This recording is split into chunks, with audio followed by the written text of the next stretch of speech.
Nous nous sommes reposés à Ocebreiro. Si le temps le permet, vous profiterez d'une nuit sans pollution lumineuse pour observer les étoiles.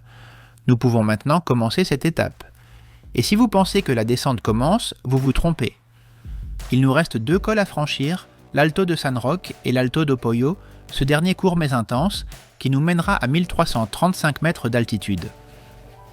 Ensuite, nous marchons sur le plateau jusqu'à Fonfria et descendons vers la vallée de la rivière Oribio, un magnifique décor qui nous accompagnera jusqu'à Triacastela.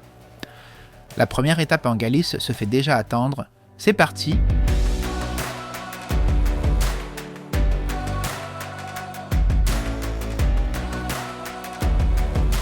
À cet endroit, à la sortie de l'auberge de la Junta de Galicia, nous pouvons choisir entre prendre le chemin principal ou le chemin secondaire.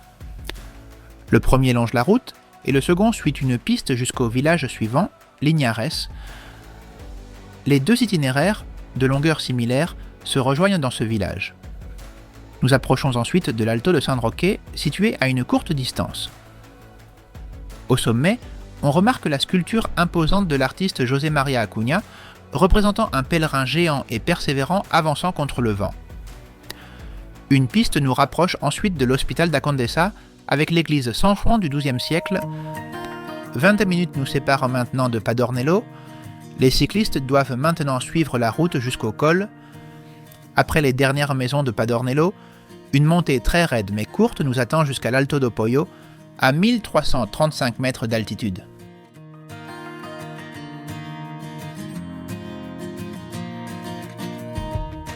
Environ un demi-kilomètre plus loin, nous devons choisir entre la route principale et la route secondaire, qui présente un dénivelé de 400 mètres. Nous suivons la route secondaire, plus courte, qui progresse sur le plateau offrant une large vue panoramique sur les Sierras des Ancares et Ocurel. Après avoir repris des forces, nous arrivons à Fonfria. Dans ce village de montagne, nous pouvons encore voir l'un des anciens bornes qui marquent les 140 derniers kilomètres jusqu'à Saint-Jacques-de-Compostelle, un élément du patrimoine qu'il faut préserver à tout prix. Nous commençons à perdre de l'altitude en direction de Biduedo, localité de la commune de Triacastela et ancien prieuré sanjuaniste. Nous passons ici devant l'église San Pedro, avec ses murs en moellons d'ardoise et de calcaire. La descente s'accélère maintenant vers la vallée de l'Oribio, alors que 3 km nous séparent encore de Filobal. La température augmente à mesure que nous descendons et, au cours de cette étape, nous laissons la neige derrière nous.